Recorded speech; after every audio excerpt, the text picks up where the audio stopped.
Here we go. We got the thumbs up. We're live, Matt. Yeah, well, we've been live. We just hadn't had the sound turned on yet. It was probably a good thing because Brian's over there, typical Brian going, I don't see the chat. I don't see the screen. Where'd it go? It disappeared. I got oh, it came fixed, back. though. Oh, there I it got is. it No, fixed. I got it. Tyler, help me. I've got it 100% fixed. Brandy, you should have sound now. Let us know if you don't. We were on a little bit of a sound delay there. We were live there for a second on camera, but the sound was a little bit delayed. We were getting our thoughts together, last few things, because we got a big-time giveaway tonight. We did this. We do. Real quick. So, Let's Talk Fish, y'all know, is presented by English Choice Marine. English Choice Marine is still running some really great deals on what they have left in stock for remaining 2023 brand new models: Triton, Nitro, Bass Pro. Bass Pro. Bass Pro. Ranger, thank you. Ranger, Triton, Nitro. They have some really good deals, some really great incentives right now. I think the last time I checked, it was free boat cover and like a $2,000 Bass Pro gift card, and I don't know, all kinds of. But yeah, so if you're in the market for a new boat, now's a good time to be looking. Check out English Choice Marine. You know they have 3 locations: Lexington, North Carolina, Martinsville, Virginia, and Spindale, North Carolina. So back to what I was getting ready to say. The trivia giveaway tonight, however, is sponsored by. What are you doing over there, Tyler? You got phone calls coming in on the iPad? Oh, never mind. I know what that is. It's FaceTime. Yeah, I know what that is. So, yeah. Can you mute that in case it comes through again? Okay. I have no idea what's FaceTime going calls. on. I'll tell you later. So anyway, it's kind of funny actually. But yeah, so our trivia giveaway at the end of the show, we always do a trivia giveaway. Y'all know that on Let's Talk Fish for any of the live viewers. We should have a lot more people on tonight, simply because Especially because this giveaway. Costa's sponsoring the giveaway. And like Brian said, it is another $300 gift card, okay? $300 gift card for anything you want from the Costa website. Yep. Including the new King Tide, okay, that won Best of Show at ICAST, Best Sunglasses at ICAST. Costa wins about everything every year at ICAST as far as sunglasses are concerned. They do. For the most part. And every year the frames get more comfortable. They do. Like that. That's what's so impressive. Yeah, and if you hadn't checked out the new King Tide, go to CostaDelMar.com and check out I recommend the the King Tide 8s.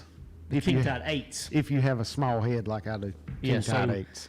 And they have an 8 and a 6. They have the 8 and the 6. Yep. The 6 is a little bit bigger frame than the 8. And I like the 8s. Think of it as like hook sizes. When Yeah. you go up in number, you go smaller in size. Yeah, there you go.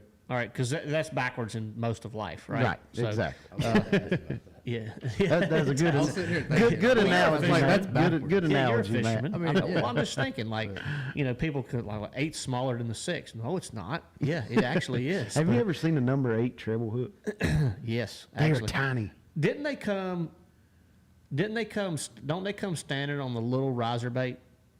I don't know. The only time I can remember ever using a number 8 treble was when we had the Forestwood Cup at Pittsburgh. I was throwing the little baby. Because you were fishing for fish this big. I was throwing so the you little needed baby a hook that- pawpaw, and I was putting number 8 hooks on it. Number 8s. What kind of number 8s? Who makes a good number 8? I think it was a Tip of the week. Gamakatsu. I think it was Gamakatsu, just a back then, regular yeah. round bend? Yeah, just a round bend Yeah. bronze number 8. They're hard to find. I guess they're not in very high demand unless you're I don't think people. trout fishing. Maybe. I Yeah, don't know. what? So Can what you do use people treble use? hooks trout fishing? Well, that depends on where you are. Yeah. Because like North Carolina has like weird, crazy single barbless hook laws Yeah. and things like that. All right. For those of you that have joined in live, stay tuned for that giveaway at the end of the show. You will not regret it, especially if you are the champion, because you're going to take home a $300 Costa gift card. Topic tonight. All right, we debated a long time on topics. And, Brian, we've done this before, and it was fairly popular. Yeah, We're going it's to fun. open up the second part of the show for a live Q&A, okay? So don't throw the questions. I mean, if you throw them at us now in the feed, like Yeah, we can go back. I'll and try to hit track. it. Well, he always says we. It's Matt that tries to track back. And you find- do an excellent job. Okay, You and do a find the great questions. job. But we will. We'll track through the chat here, and we'll pick up some questions throughout the second part of the show. First part of the show, we are going to give a little preview of our 2024 schedules that have been released recently. I know the BPT schedule came out Yeah, our schedule came out month ago. about a month ago. Yeah. Okay, and then ours was maybe 2 weeks after. Right. Typical, like they're always usually really close. Yep. But yeah, they've got our schedules out. They're very interesting to say the least. It is. It's a lot different on our end for Yeah. the Bass Pro Tour. We've got a lot of unknowns and Yep. a lot of different times of year, and it's going to be interesting. Like it's going to be a fun Angler of the Year race coming down to the end of the year. Yeah, so the unknowns on our end are you do see some of the same lakes that we've visited in the past, Right. but the dates are all scrambled. Right. So, like, I'm looking at our schedule next year, and I'm going, we may not catch a bass off the bed all year. We're very similar. So, I mean, and that's not necessarily a bad thing, right? No, I think it's a good thing. But what I'm kind of most excited about, and I think your schedule is similar to ours, is we're actually going to have a chance at some wintertime events. So we're going to Toledo Bend in January, which we have a great chance for that to be. Are y'all there that early? Yeah, In the last January? week of January. Oh, wow. So we're the last week of February. It's your first event at Toledo. Yes, the last week Is of that February. y'all's first event? Yes. Okay. Yes. So Yeah. we don't even start till a month Yeah, so after y'all may be late pre-spawn, like almost Yeah. spawn, could Yeah. be, depends on the weather. But Yeah. like we have a real chance to have, a great wintertime event, which I absolutely love. I love fishing that water temperature range from the upper 40s to the mid 50s, when those fish are in a straight spawn mode where, you can fish for some of the biggest fish in the lakes. To me, that's the time of year to catch the biggest bass in a lake, is that early to mid pre-spawn, about a month or so before they think about starting to spawn, when they're really feeding up. And that's when you see some true giants. And I expect there to be some fireworks at Toledo Bend. Yeah, not gonna be any different when we get there a month later. No, not at all. So just to run through our schedule really quick. So we are Toledo Bend and Fork back to back, last of February, 1st of March. Right. Could be a little bit of spawn thrown in there, but I don't think primarily that's going to be the dominant pattern. I think it'll be one on pre-spawn fish, Yeah. 100%. Probably forward-facing sonar are going to play a role. No, there's no problem. Like pretty much the first three events on Fred said on both schedules are please going to no be. live scope talk tonight. Yeah. No, okay, don't worry. That's like the only mention we're going to make of forward-facing sonar. We're laying that deal to bed. Yeah. We're laying that to rest. Every podcast It's in here the to nation. stay. We don't want to talk about it. Yeah, every podcast in the nation's talked about live scope for the past 3 weeks, or ever since the Elite Series ended. And we actually have ourselves. We're done with it. We did. Yeah, We're done with it. We've laid it down. So, I imagine in the coming weeks you're gonna get a final answer on what everybody's waiting on, is whether it's going to be banned or not. It's not gonna I be can tell you banned. it's not going to be banned. But Definitely not going to be banned. yeah, not going to be banned. For those that are just joining, make sure you stay tuned to the end of the show, because we are going to do a live giveaway with a Costa $300 gift card tonight. So tell your friends, tell your family, share the show, and yeah. I mean, there's a lot I could do with $300 on CostaDelMar.com. Yeah. Oh yeah. What would you do? What would you buy? Other than the King Tide, the obvious. Okay. Yeah, the obvious would be the King Tide 8s in the Silver Mirror. Okay. All right. And other than that, man, Costa's got some cool gear. Like, A lot of it. yeah, a like, lot of it. And Yeah. some of my favorite stuff, they've got a lot of totes and like Bags and book stuff. bag, like Yep. backpack type things. Yep. Like, I would probably go somewhere in that direction, because they're sturdy, they're good quality, they hold up well. We've got like I don't want to call it, it's kind of like a beach bag at the house, Yeah. like a Costa beach bag. Oh yeah, Allie's And got one she carries. We've to had the that for years, Oh, and, yeah. and we don't just use it like when we go to the beach. We use it for everything, like taking kids' stuff to the pool and Yep. whatever. But yeah, they got a lot of really cool gear. All right, so Back to the terms. Which Yeah. one are you looking most forward to? I mean, I'm like you. I always look forward. Well, you might not be in that boat this year because you hate rivers, but but I'm always looking forward to where I've never been. Right. And of course, it's a big bass factory. The history there is it's unbelievable. I have never been to Toledo Bend. and it's got giants in it. We're going to be there at the time of the year, like you just said, to catch some of the biggest fish in the lake. Whether I do it or not, somebody will. Oh, yeah. The weights will be, I imagine, pretty big. Yeah, I would have to say. You know, so. May not be all the way through the field, but like the top right 6 or 7 is going to be pretty. Yeah, nice. it was funny. It's funny you said that because I was looking at a BFL weight from this past year, and I think this BFL. Somebody can correct me if I'm wrong. I'm sure they will anyway. But first and second was like 39 and like 35. Yeah, and then like top That's 10 for was one like day event. yeah, top 10 was like 15 pounds. Though. Yeah, So it's like you're either where they all live, Yeah. or you're hoping to get one or two big ones. Yep, that's right. That's right. Yeah, Pat, I agree. I do think there's definitely some opportunities for some century belts this year. Once again, I do believe, Toledo Bend's going to be the one I'm looking forward to the most. But back to our schedule with the dates. So Toledo and Fork in into February, 1st of March. Yeah, Maybe a few spawners thrown in there. I'm sure somebody will find a few, but it's not going to be the I main don't deal. remember. We went to Fork in March last year. That's not when y'all were fishing in the sleet, was it? Yes. Oh, awesome. Yeah. Like, I mean, Oh, I watched some of that live. like never got above freezing all day long. Yeah, I watched some of that live. Like, I look back at Big Chad, my cameraman, the third day, or the next to the last day. Big Chad? Yeah, Big Chad. And he looks like a abominable snowman.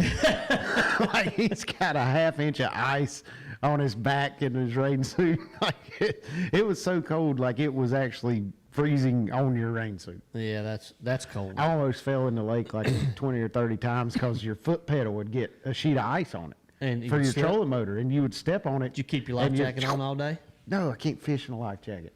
You can't fish in if you can fish in a snowsuit, you can fish in suspenders on top of I it. don't wear suspenders because I don't trust them. I need to have actual foam around my body. Well, wear the foam when you're driving the boat and put the That's what I do. suspenders on when you're fishing.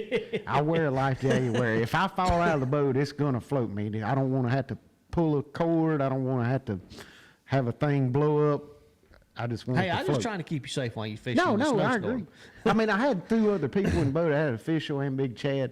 And I figure if I go in, one of them probably get me out. You should just tie a rope around your waist and then tie it to the steering wheel or something. In case you fall in, could've you can done just pull you back in. So, all right.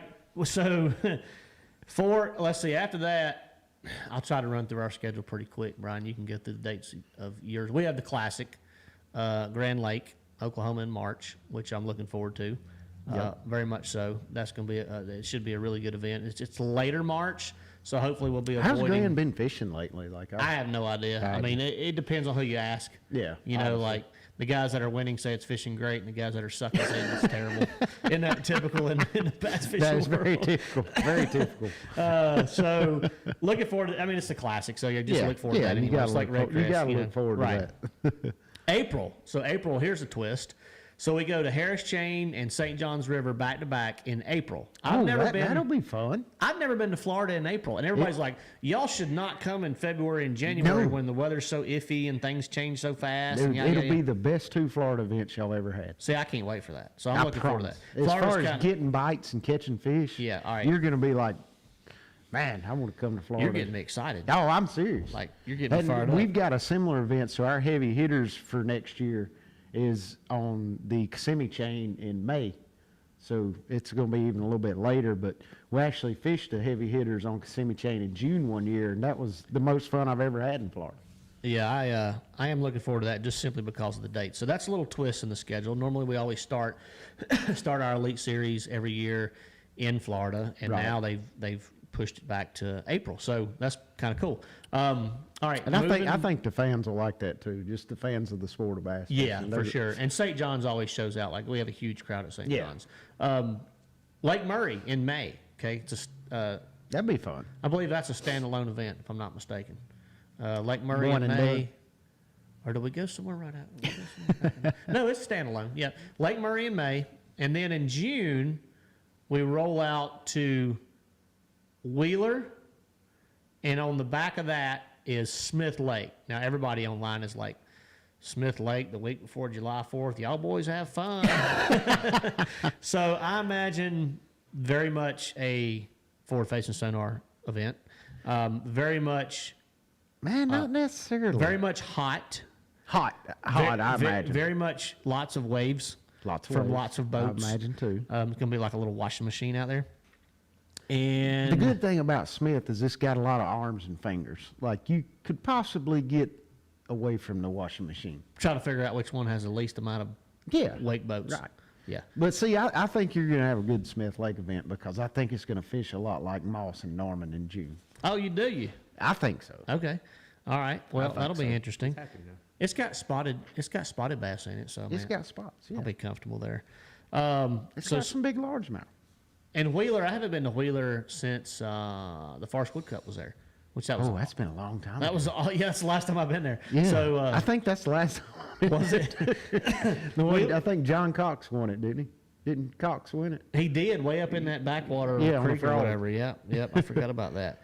So yeah, that's right. Casey said all the jet skiers will be trying to get on national TV. So again, for all those that just joined, we're going to do a Q&A here in just a little bit. So get your questions ready. Anything you want to talk about? Except for deer hunting. No, we can talk about deer hunting. We can talk about deer hunting. If you ask a question, we're going to answer it. So That's true. Best we can.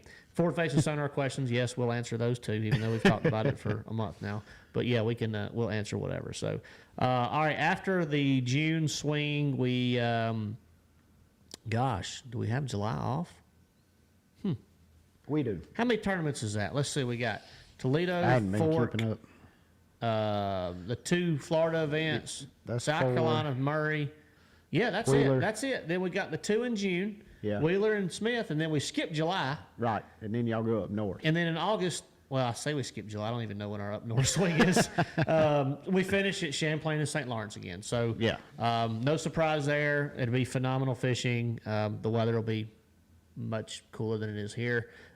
And could be another century belt thrown out. But here's the catch. So next year when we go to St. Lawrence, we go out of Waddington. So it's back at Waddington now. Oh, yeah. So the which- guys are going to have to run.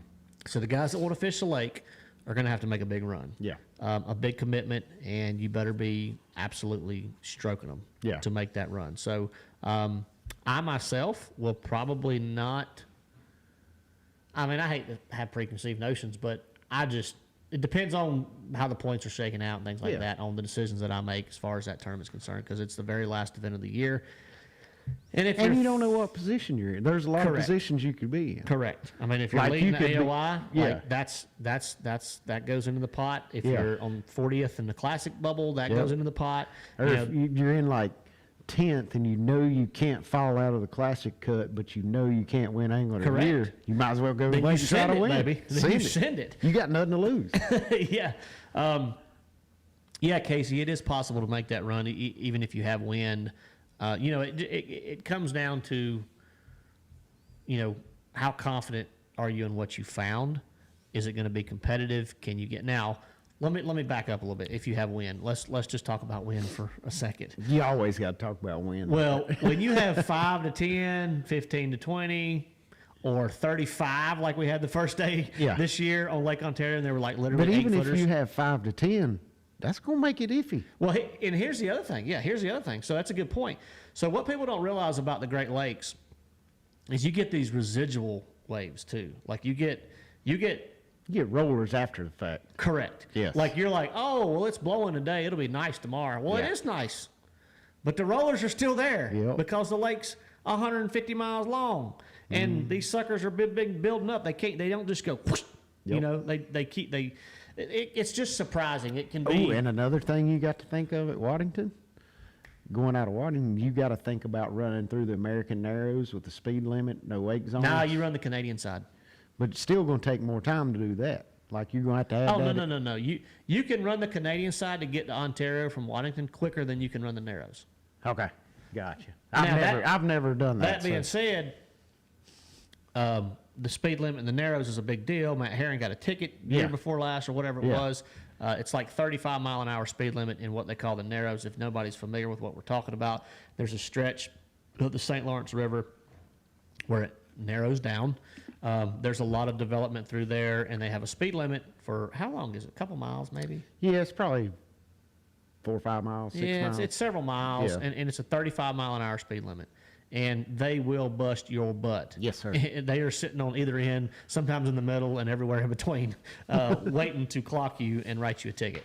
Unfortunately for our buddy Matt Heron, he got a ticket year before last, and he wasn't like, well, actually, I think he was. He was just letting it eat. He just forgot he was in the Narrows, and and sure enough, they pulled him over, and I think Bass penalized him, gave him a delayed takeoff or something the second day, which that's because that's not something where I guess he kind of would gain an advantage because he's not having to take as long to go through there. But but it was an accident. Yeah, and we've talked about like penalties for certain violations, and I think that's the right kind of penalty for that particular violation. I agree 100%. All right, moving on.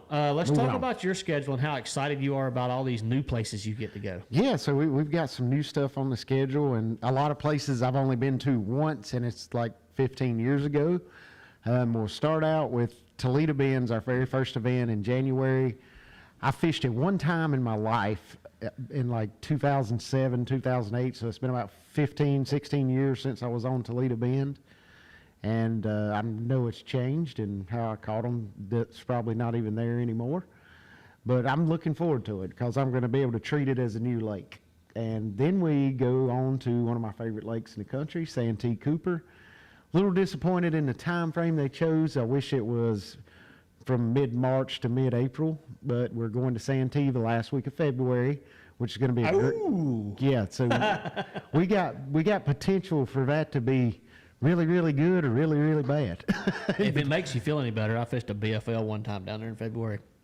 I fished the same one. I zeroed. I fished the same one. Did you catch one? I practiced for 2 days and fished the tournament and never had a bite for 3 days. All right, so I beat you. If you got a bite, you beat me. I practiced for 2 days and fished the tournament. I caught a 5-pounder in practice. Is the only bite I had in 3 days. Okay, I never caught a fish I never got a bite for 3 days. I swear, I think there was like 20 boats that weighed in a bass. If you had one keeper, you got to check. Oh yeah, I'm pretty sure it was miserable. So we're kind of playing with fire on that Santee date, but there's going to be 4 or 5 guys, 10 guys that figure it out and just make the rest of the field look stupid. There'll be some giants caught. Oh yeah, but it'll be there's going to be a handful of guys that get it figured out, and they're just going to make everyone else look absolutely stupid. I hope I'm one of those guys.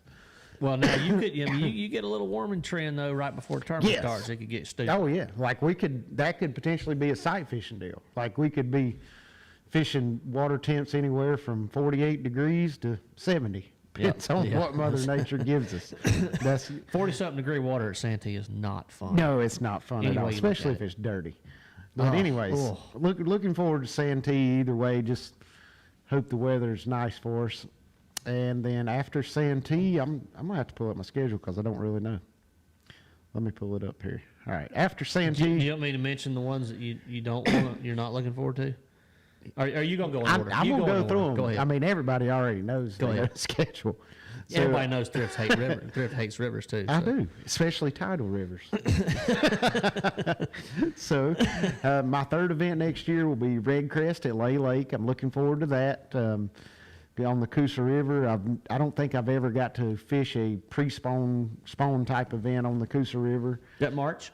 Yeah, going mid-March, March 14th through the 17th. Oh, cool. So that should be a great event. I've only fished the Coosa River. I think the only lake I've ever fished on the Coosa River is Neely Henry. So I'm looking forward to that. We were there late, so we were at Lay post-spawn this year. Yeah, y'all were there in June. And the whole time we were there, Canterbury's local, and he's like, "Oh, if we just be here in March." So there you go. There we go. So it's got to be better than June. May. Well, we were there. It was May. Yeah. So you ought to be. We got Lay Lake for Red Crest. Should be a great event. Dale Hollow, mid-April. That should be a great event. I've only fished Dale Hollow one time, and it was around that same time frame. That should be pre-spawn, maybe right on the edge of spawn, depending on the weather. But what's going to be unique about Dale Hollow and what makes it so exciting for me and the Bass Pro Tour in general is they have a huge slot limit on smallmouth. So in a regular event like a BFL or a local event, smallmouth never play a factor because you can only keep one over 21 inches.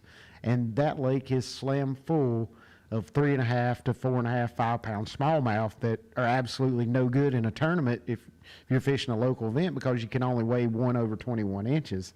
So with us doing the catch, weigh, and release, we'll be able to weigh 5 smallmouth, and like I think we'll see some 25-pound bags of smallmouth. In that bait. Ooh. Like it's got a chance to be absolutely phenomenal. It's like Lake Ontario status, right? Right, there. yeah, like and in a southern fishery, you don't. Right. I mean, Del Hollow's famous for all the smallmouth anyway, but to be able to have a top-level professional event there where we can actually weigh them and count those toward our creel, that's going to be exciting to see the weights at that event. And that's funny because that completely changes the way you approach that tournament. Exactly. I mean, 100%, because if you're in a 5-fish derby where you put them in a live well and bring them in, and you got a different size limit you have to adhere to, Right. And now y'all can weigh every 17-inch smallmouth, or is it 21 or 18 there? Well, we can weigh any of them. It doesn't matter. But what is it normally? So you can have 21. 1 over 21, but you can only have one of them. Okay. And I think you can have one under 16. So from a 16-incher to a 21-incher, you can't have it in So your what's creel. y'all's minimum? Just a They weight? haven't announced the minimums yet. Is it a minimum length or weight? It'll be a minimum weight. Okay. So I would say it'd probably be around the 2-pound mark, something like that. I mean, give or take. So They almost use- every smallmouth you catch, you'll be able to weigh. That's what I'm thinking. But I mean, mean- from my experience, the one time I was at Del Hollow, if you're weighing 16-inch smallmouth, you're not going to do very well. So for anybody watching this tournament that fishes a typical 5 bass limit format, don't let this blow your mind, right? Yeah, it's kind of like fork. It's kind of the same thing exactly. as fork. Yeah, exactly. Because like you have to take it with a grain of salt, right? Because y'all could have We could have you could somebody have a catch 20-pound 100 bag of pounds. smallmouth with not a legal fish in your creel. Yeah. technically. And if you were in a team tournament, you would have 0. yeah, Kind of the same way with fork. I that's a mean, good you could point. have 25 Exactly like pounds fork. at fork and have 0. Oh, the first time I went there for a TTBC event, I was talking to a local buddy of mine down there about, like he was so used to fishing local tournaments where there's, a slot limit, where it's Right. under 14 and over Yeah, 24. well, they or something like target that. the unders. Correct. Or the overs, Yeah. and nothing in between. And he's like, well, and they're just basing this off what they normally catch when they're just out there fishing. He's like, you catch 20 pounds, you should do pretty good. It was a catch, weigh, release. And he's Right. like, yeah, you catch a limit of 4-pounder, you should do pretty good. Well, that was way off. Oh, yeah. No, Like- 20 pounds is like dead last. At Correct. Like it was the TTBC where there was 55 people in it. Oh, yeah. First day I had 21 pounds. Well, I had 42 or 43 pounds for 2 days. I think I finished 43rd out of 52 guys. Oh, yeah. something like That was the first year we went there. I think Keith Combs won. I had think that's 50. right. I had 52 pounds for 2 days and finished 25th, middle of the field. Yeah, I was 15, 20 places below that with Yeah. 20 pounds a I day. had So like 25 and a half one day and 26 one day and finished in the middle of the pack. Keith is one of the few people in that field that knew what it was going to take. Yeah. Like he had fished there enough to know, like Yeah. a limit of 6-pounders is not It's going to be good, but it ain't going to be phenomenal. right. Like because there was a bunch of 30-plus Yeah. pound bags. And then after the first day, of course, that's when they had the where you could hear them over the radio calling Right. their fishing. You didn't know the angler, but you knew the boat number. Yeah. And they're like boat 34, 5 pounds, 4 ounces. Boat 34, 5 pounds, 6 ounces. Boat 34, 5 pounds. And I'm like, damn, I got to start catching. Yeah. This is not good. I got 20 pounds and you're on dead last, Matt. Yep. So pick up the pace. I was the dummy up there fishing shallow, and everybody else was out there calling 40 5-pounders in like yeah. the first hour. Yeah, out deep. All right, All so, right, so after next tournament.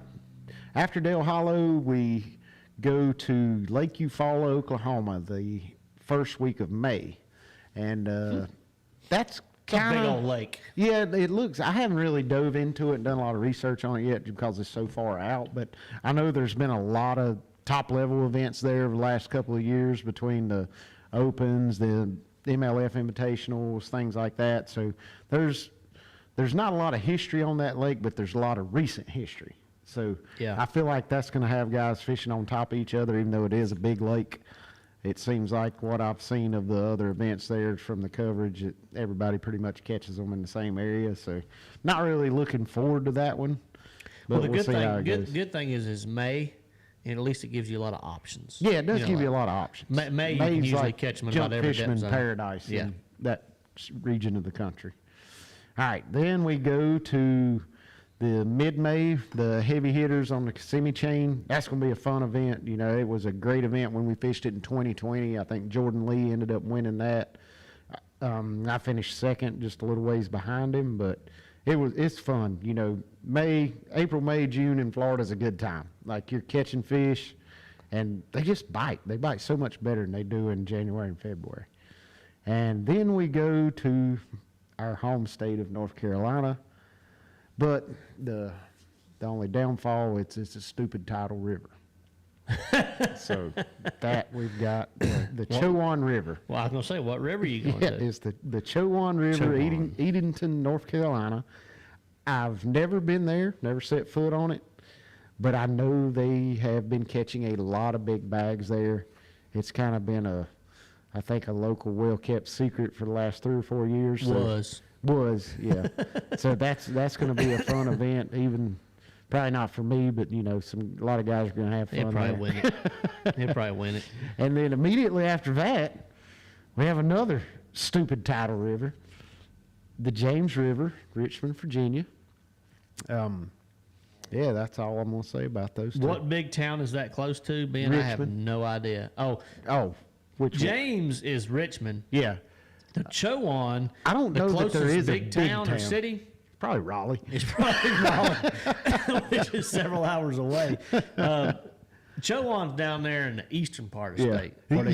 Where they say house and boat. Yeah. And it's like a whole different accent down there. My biggest, the biggest demons I'm going to have to fight off when we go to the Chowan River is it's only about 45 minutes from Pirates Cove, and that's when the tuna is running. And I'm going to be trying to go out there and go offshore and catch some tuna and maybe a billfish or two. So well, I mean, y'all have an off day? We do have an off day, and if I can find a boat, and you have groups. You have groups A and B, so you have two. You can have 3 off days. That's true. I mean, you might have 2 or 3 off days. You need to line that up because I'm going to try to. I could use some good fresh yellowfin that time of year. But and I feel like I could probably catch them better than a bass in a tidal river. What did you say that Edenton is the host city for that? Yeah, Edenton, North Carolina. Edenton. Is it Edenton? Edenton. Edenton? I don't know. Edenton. One of those. Whatever. All I know is it's a tidal river, and I'm liable to make a cast and catch a bass, and then make a cast and catch a flounder, then make a cast and a blue crab tote my stuff off. That's all I know. Well, bring the crabs and the flounder to the house if you don't mind. Oh, flounder are nasty. Joe G said Cookville is the biggest town around, and it's about 20 to 30 minutes away. So there you go. So after the 2 tidal river events, we finish our season up. We have the whole month of July off again, like we did this year, which I kind of like that. You know, it's kind of a welcome break because we do have ICAST in July, and oh yeah, I always forget about ICAST. Yeah, we've always got ICAST, so you kind of get a little crunch for time with that. And also my anniversary's in July, so I like to be home for that. Had to throw that in there. Yeah. And then we finish up the schedule the second week of August at the St. Lawrence River. But we are going out of Messina. So oh, wow. Y'all even that takes the lake completely out of play. So can you lock? We've never been able to lock to the east. So that's going to be Messina down, Waddington, all that stuff. Like, okay. So because I think it's different lengths or different restrictions. Yeah, I don't know. Something like that, I think. Because I know I fished several Toyotas out of there, and we fished a BPT event out of Messina before, and you've never been able to lock to the east and go, on down the river. The Chowan, seeing several comments about the Chowan that's River. the whole schedule. I'm going to flip back over to the feed now. Yeah, the Chowan is obviously some of our viewers tonight are familiar with the Chowan, but I've heard a lot of really good things about that place, and I hope y'all get to do some. Yeah, I hope it's good. I mean, we're going to be there in June, and typically in North Carolina, that's a great time of year to fish. I imagine they're going to be postponed for sure that far east, and it should be a good event. I think we'll see We'll see some for Del Hollow, Birdstown. I think so. And that's Del Hollow. You said is in April. Yes, Del Hollow is the second week of April. All right, so I'll start mixing in some questions since we're doing Q&A anyway. But Jay wanted to know what baits do you think? Give me 3 baits that you think will play in April at Del Hollow. Give me 3 baits. Ooh. Well, I know what I'm going to throw, and I know I've done really well in April at Lake Cumberland, so I'm definitely going to have my little swim bait. You got a little swimmy on there. Gotta have a little swim Gotta bait. have a little swim bait. Jerk bait's going to play for sure. Yeah. And I got to imagine, your mid-depth cranking and jigs. I'm going to throw 4 out there. So will those fish? Del Hollow is kind of a East Tennessee mountainous type lake. Is it? Could they be spawning really hard in? Is it mid-April? April? It's mid-April, like April 7th through kind of early to mid-April. Okay, And so it's kind of a crapshoot. yeah, depending kind on of. the I weather. would say they're probably not going to be spawning. I mean, I know it definitely could, but Oh, my wife just let me know that it's about an hour to Rocky Mount from the Chowan River. there you go. So Rocky Mount could potentially be the largest city close to the Chowan. I have a lot of friends in that area, Nash County. If you in need, holler. I can hook you I up. will do that. Yep. All right, Chris has 2 really important questions. The first one is, where are the Zots? Well, here's what happened. That Chris. is an important question. So Matt actually gave up candy about a month and a half ago. Did you really? I did. I promise I did. Now, if there was Zots sitting there, I'd sucks for probably you. break my promise. But well, anyway, I gave up candy just because it just seemed like a good thing to do. Giving up candy, I mean, what can it hurt, right? Yeah.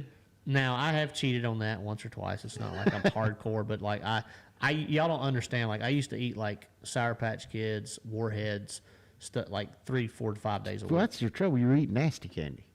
Well, that's good stuff. No. Like Ring Pops. I could good. just see Matt. So Y'all picture this. Matt on the pickleball court with a ring pop on his pinky. Nah, dude, not on the pickleball court. When I'm driving to Oh, these okay. tournaments 15 You hours put it on away. your pinky? Yeah, and I hold the steering wheel. It's right Emily, there, you know got what to I'm get saying? us a picture of that. Like, I can put a red one on the right hand, a sour cherry over here, and a blue raspberry over here, and I love it. I always keep one hand love on the it. wheel and the other one, where you can get to your That's ring pop, perfect. Tyler. That's perfect. You do you, Anyway, brother. yeah. Oh, So my God. the Zots, back to the Zot story. So they were sitting right here. We had Chris was nice enough to send us a 500 count bag or something, like 5,000. I don't know. It was a gigantic bag It of was Zots. huge. And it lasted for A long time. like a year. I'd say at least Like a a year. year? Yeah, at least a year. Just recently, so back behind us here in this same building, there, Jeff, everybody knows who Jeff is, has a business, and there are multiple people that work in this business, and I feel like those Zots started disappearing super fast in the past month or so. Somebody got on them. And somebody got addicted to Zots that wouldn't admit they were addicted to Zots, and they disappeared really, really, really, really quick. So it might have been Jeff. We don't know. It could have been. But Could have been regardless, Tyler. the Zots Could are have been gone. Tyler. So, yeah. Thrift. What? This question also comes from Chris. And I don't know what episode this was. He said, "What do you do with crankbaits and baby oil?" Oh, Craig makes Said a we big never deal. had a fishing secrets episode. We Now- have done a couple secrets Yeah, episodes. we have definitely exposed some of these secrets, Yes. Chris. But the baby oil and the crankbait was in episode. You remember? I was, No, fixing I to say, don't. I was about to be tremendously I impressed. have no I can tell idea. you, I was I just was going to throw out a sitting number and see if they'd all just go back and try to watch it. I remember the episode. And then they'd all come back and say, "That's not it, you fool, you liar." Real quick, baby oil and crankbaits. Can you give them a fast rundown? Yeah, fast rundown is it's a way to wake crankbaits to pretty much get a longer cast and be able to get them to dive a little bit deeper. And the reason you use baby oil is because it won't rust the components of the bait. If you use water to weight it or something like that and put that inside the cavity of the bait, it's going to rust the interior components and just not good. So use baby oil. That's it. All right. We got some questions rolling in. The rest of the time that we have, about 17, 18 minutes before we jump into our trivia question. For those that are just joining, we have almost 150 people on. $300 Costa giveaway tonight. $300 Costa giveaway. That is a gift card, a gift code for CostaDelMar.com. Whatever you desire. Whatever you want. Del Mar. Up to $300 value. So y'all stay tuned for the end of the show. But in the meantime, we're going to jump back into questions because that's what the Yeah, we last got half some of the good show's ones for. coming through. And anything y'all want us to answer or Yeah, help how many you with? sun drops do you drink a day? Man, I'm doing 2. Two And 20 ounce? Or like cut- 2 liters? No, 2 20 ounce. Oh, okay. Maybe, no, not 16.9 ounces. You didn't know that wasn't a 20 ounce? Yeah, Oh, you did? yeah. You said 20 and I say you're over to diet now. yeah, like I haven't drank a full flavored sun drop in about 2 Full weeks. flavored. And they're so delicious. Like I would drink a 2 liter right now. But Do you like cherry sun drop? it's all right. I love cherry sun It's drop. all right. If I buy a But sun drop, I'm it's kind of cherry. doing like you. I'm trying to watch my sugar intake. I've been like I've done with straight sugar except for chocolate. Like I still got to eat a little bit of chocolate here and there. I can't cut off chocolate. It's delicious. Yeah. So I'm not going to disagree. I don't know. When it comes to candy, I like the weird stuff. Like I could never have a bite of chocolate and be fine, or a cake or a cupcake or whatever. A See, little I Debbie could cake. have a little piece of chocolate and I'm good. No, I'm good with I'm good not having all that. But if like you take my Warheads and my Sour Patch Kids away and my Ring Pops, I'm mad. Yeah. See, you and Deal. Cooper are like y'all would have a good time in a candy Well, store. Cooper's the man. I mean, duh. Like, all right. If you had to pick a pure winter lake to fish, Ooh, where would you want to go? Pure winter lake to fish. straight winter lake. When I think wintertime, I want a lake that's got fairly good visibility, and I want a lake that fish suspend on to make it fun. So I'm going with a lake like Lake Lanier, something like that. Oh, what I'm yeah, thinking. that's a good one. That's what I'm thinking. Yeah, that's a good one.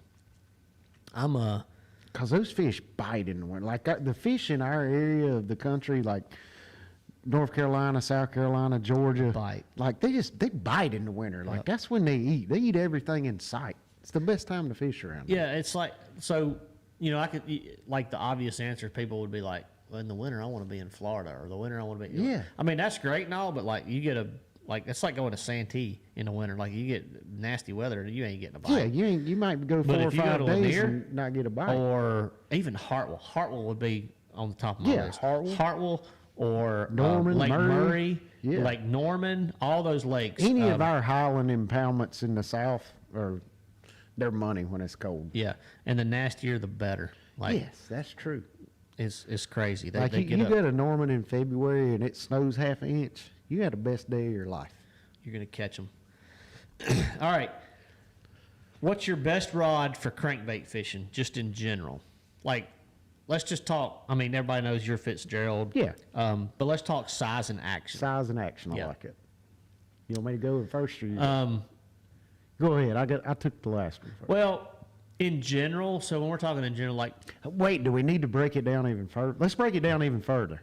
well, let's go yeah, because- to let's go to deep cranking offshore, and let's do a rod for that, and then let's do a rod for square bill, because that's your two main cranking scenarios. Okay, offshore cranking, I like something in a 710, 7.9, 710, medium heavy, somewhere in there. I like a longer rod just because I feel like I can cast the bait further. I got a lot more leverage, a lot more control. Something I can handle a 8XD or something like that on. Now, like 10XDs and those gigantic, like 30-plus baits and stuff like Yeah, that. that takes a different. That's a whole different category. But like the typical deep cranking, I like a 7.9, 7.10, medium to medium heavy. Every rod, every brand, the action's a little bit different on. Some mediums are more like medium heavies and vice versa. Right. But that's the range I like. As far as you said, shallow cranking. Yeah, like square billing. Yeah. So Van Dam actually had a signature rod with Lew's that was a square bill rod. It was his square bill rod. Not a real expensive rod, but it was a I think it was a 7.1 medium, and just the action. The flex in it. Like I didn't catch a ton of fish on it. I fished it for about a year and a half now, but the ones I caught on it, like I didn't lose them. I could control them. Yeah. About a 7-1 medium is what that right. It was probably more like a medium plus. Right. if It's that a little makes sense. bit heavy, kind of in between a medium Not and a a medium medium heavy, but like a medium plus. Yeah. Yep. Gotcha. And some people, still use the glass stuff and things like that. Of course, Brian tell you to take them glass rods and throw them in the trash. Yeah. But all right, go ahead on yours. So I'm same line of thought as Matt on this. I don't go quite as long on my deep cranking rods. I like It's something just in because you're that. shorter. That and I mean, I'm not. No, That's not no, a crack. no, but that's we've not a always crack at said all. this: match your rod to your height. to your height. Don't if you're 5'2" and you're using an 8-foot rod, it's not going to be. You're not going to be able to control it as easy as a 6'5" man could. The biggest thing you want to look for when you're looking for a deep cranking rod is butt length, because that's where a lot of rod companies mess up a cranking rod. That's a good point So- that nobody's ever brought up. Right. I like my cranking rods a 7.4, and the actions vary on the size of the crankbait I'm throwing. I actually have a 7.4 in a medium heavy, and a heavy, because I want the same length rod with the same butt length. I just want different actions based on the weight of the bait I'm throwing. So if I'm throwing a bigger bait like your 6XDs, something like that, that's going to get down there deeper, I throw the heavy. And if I get down to the 12 to 15 foot range, smaller bait, I'm throwing the medium heavy. But they're all the same action. They've got a fairly fast tip with a little bit of parabolic bend. But the whole key to it is you want that long butt section from the reel seat to the end of the butt of the rod, because you want to be able to get two hands on it and give it all you've got to get that crankbait out there as far as you can and get it down to the depth it's designed to go to. And a lot of crankbaits, if you can get a really long cast, they will dive a lot deeper than what the manufacturer states. Like you can get a 6XD to touch in 21 if you make a long enough cast. So that little bit of extra butt length, pay attention to that. Of course, I use the Fitzgerald rods, and as far as a square bill rod goes, I'm right on line with Matt. I like a shorter rod when I'm throwing a square bill. I throw a 7-foot square bill rod, but I do like a medium heavy, but I like it to have a fast tip. And the reason for that is when you're throwing a square bill, a lot of times you're target fishing. You may be putting that square bill or that crankbait up tight next to dock posts. You may be trying to pitch it next to rocks up in laydown. So a shorter rod you're way more accurate with. And that's why I go down to that 7-foot medium heavy action on the square bill. All right, so we have a ton of questions rolling in. Y'all, we appreciate the engagement tonight. I know we have over 150 viewers, but when we do a Q&A, we do it for y'all. We love the engagement. We love to be able to help. We love to be able to answer questions. We love to interact. And y'all, hey, y'all have taught us a lot over the years too, and we appreciate that. But we have a ton of questions. We're going to try to get to as many as we can before the end of the show.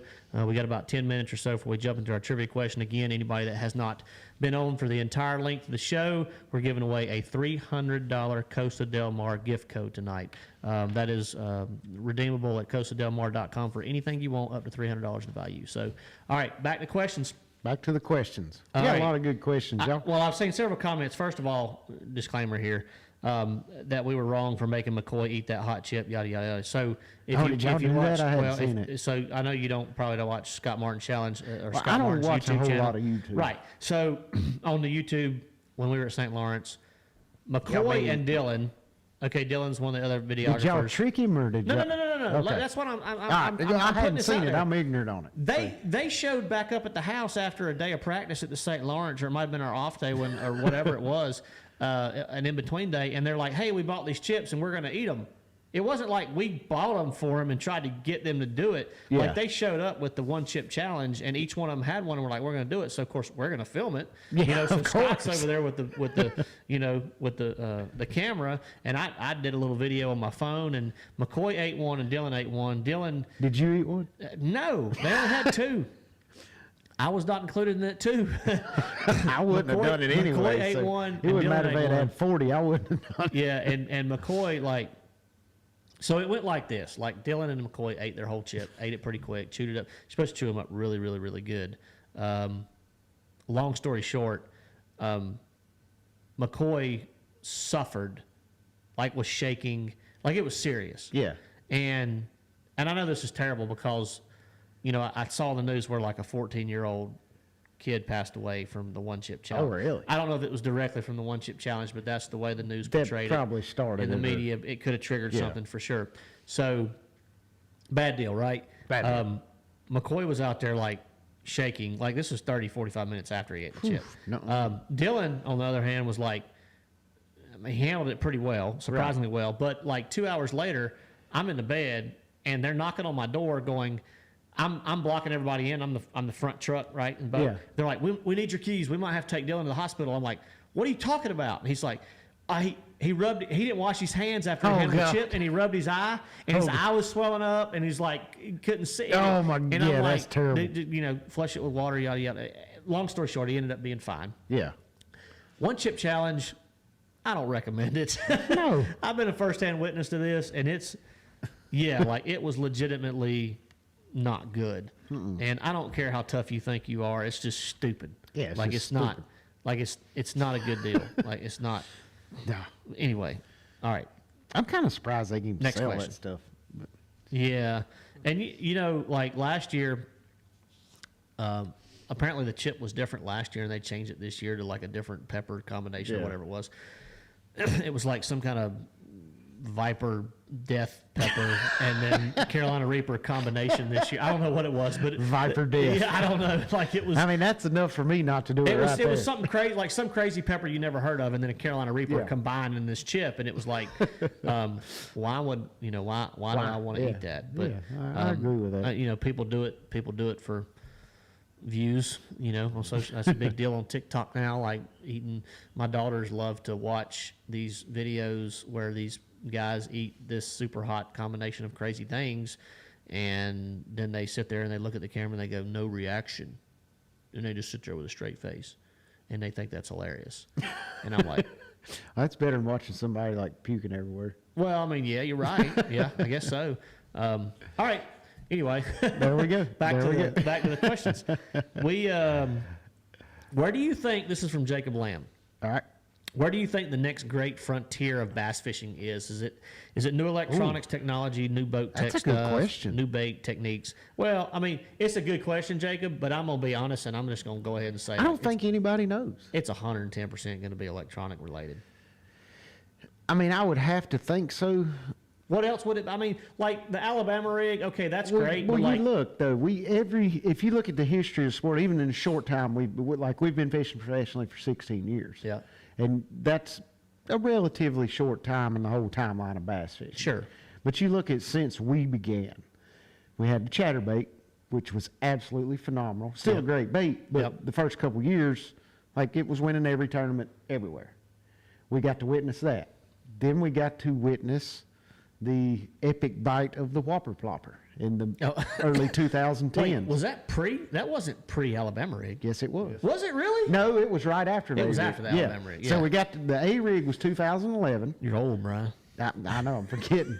So we got the chatterbait, we got the A rig that was phenomenal for a couple of years, and then we got the whopper plopper bite, which was phenomenal for a couple of years.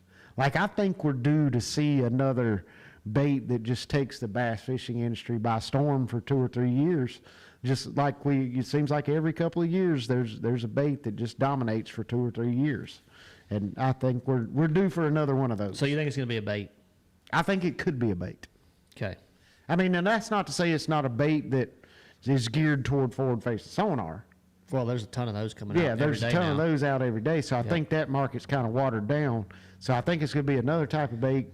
See some kind of bait that's just going to be just fun, make bass fishing extremely fun. All right. Like I remember when the chatterbait first come out. I mean, obviously we were both throwing it in events, Matt and myself, and we were having a ball with it before everybody else found out about it. And then You're the one that did that. yeah, but you got in on it too. No, you're the one that went and won a major level tournament and exposed it to the world. And I let, did and let the cat expose out it of to the bag. world. Yeah. But even though, like, when the Alabama rig came out, like, it was just absolutely phenomenal there for a year or two. When the whopper plopper came out and everybody got on that bite, like, you could just go anywhere and throw a whopper plopper and catch 40 on top water. Like, I think we're going to see another bait. Okay, interesting. Well, I can't wait to see what it is. I can't either. All Like, right. I hope that's what it is because I know how fun those 3 baits were just to get out and go fun. It didn't matter where you went. Yep. It was fun. Yep. Basson with Big Malone said, "Will Angler's Choice have another open house January 2024?" I would almost bet my life on it. I don't see why they wouldn't. I'm sure they would. I know that they're planning on it. Open house at all locations, Spindale, Lexington, and Martinsville will all have open houses. Usually they're back-to-back weekends. Brian and myself will be present at the ones that we can be at. And I know you have tournaments starting in January, so it'll be a little tricky. But Might be a little trickier. Yeah, we'll be at the ones that we can, but we look forward to seeing everybody there. That's always a fun event to be a part of. At all three locations. I mean, we have a good time at all of them. Food, fun, fellowship, all good times. Yep. All right, couple more questions. Ryan Wills, do you think the pros could figure out Lake James? Yes. Absolutely, Ryan. 100%. Yes. You know, with technology the way it is now, Lake James has historically been known to locals as the Dead Sea. Not anymore. But yeah, it's a good fishery. It's chock full of great fish. fishery. I've only been there 2 times in my life. Well, 3 times. One time I was duck hunting. I didn't even fish. But it's you know, it's a good lake. I do think that if they had a professional level tournament there, you know, you don't necessarily want to have one there in August or September. No. They'll still catch them, but it's not going to be like it would be in March, April, May. As small as Lake James is, I think it's only 6,000 couple acres. Yeah. You could drop any of the guys on that lake with no practice, and in 3 or 4 hours, they would blow your mind. Yeah. I'm sure. Yeah, Just it would be- from It would with be the interesting. notorious smallmouth suspending, especially forward-facing sonar, like it'd be.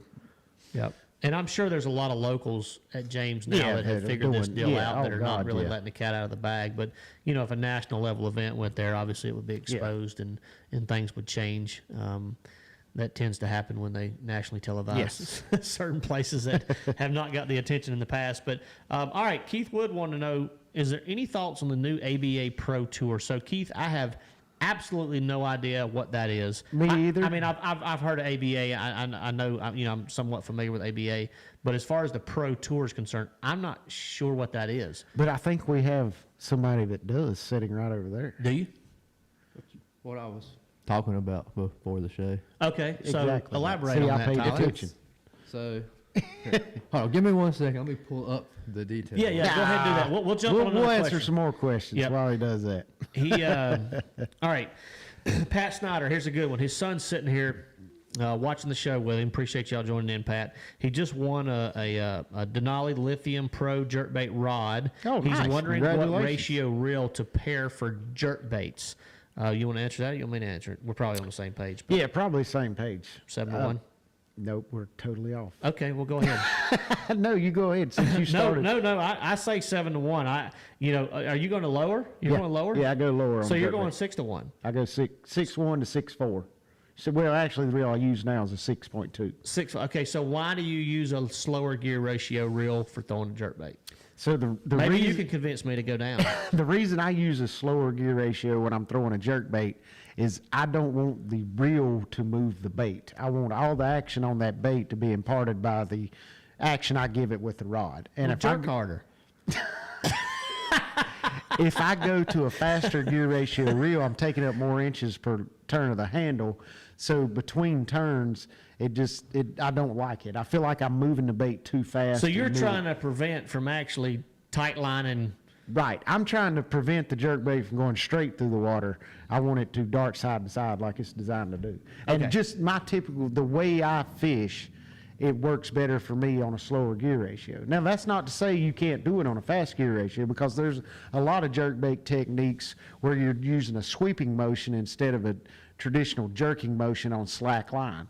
But I like to fish a jerkbait more traditionally on slack line, and I'll hit it with a lot of slack so the bait actually darts side to side more versus coming forward. That's especially what you want to do when you're in colder water. You don't want that bait moving forward as far when the water temps are colder. So if you go down to a lower speed reel, you're less likely to burk that bait out of the strike zone, and you're more likely to let that bait sit still longer and dart back to back, side to side in place without moving, horizontal across the water column and getting out of the strike zone. All right, so I'm gonna shorten that up for you and just say Brian's OCD is the reason he uses a 6-to-1 gear ratio reel when throwing a jerkbait. No, in all seriousness, he kind of said it like whatever works best for you. But Right.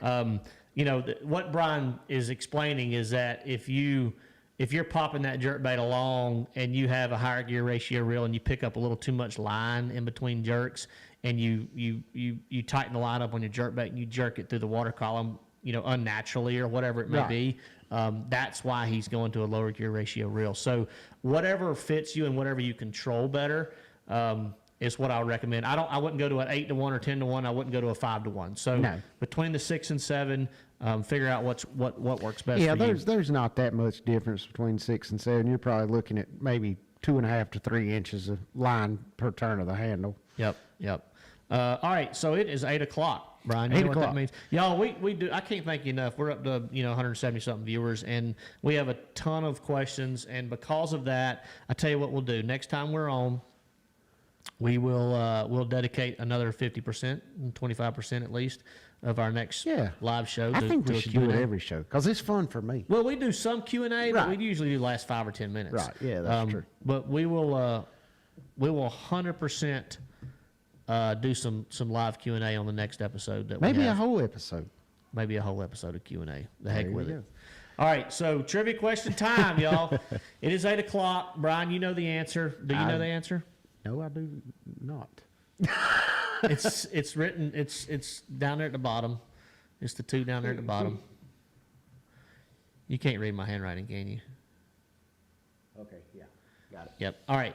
So Got here it. it is. This is for a $300 gift code, excuse me, To for Costa Del Mar. CostaDelMar.com. Up to $300 in merchandise, whatever you want. All right. First correct answer we see. First correct answer on the feed. I need to know the 2 lakes. Okay, I need 2 lakes.